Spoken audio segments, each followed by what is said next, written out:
y'all. We got some 20-inch. It's Cadillac, but you can change the center cap to make them GMC or Chevy. They actually on my Chevy Suburban right now. They need to be cleaned up, but they ain't too bad. We got a couple areas where they kind of filling. So we got good tires though. Just trying to get that make good for somebody for some rollers. All of the tires are perfect.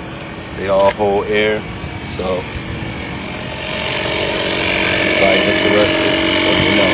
300, that's all.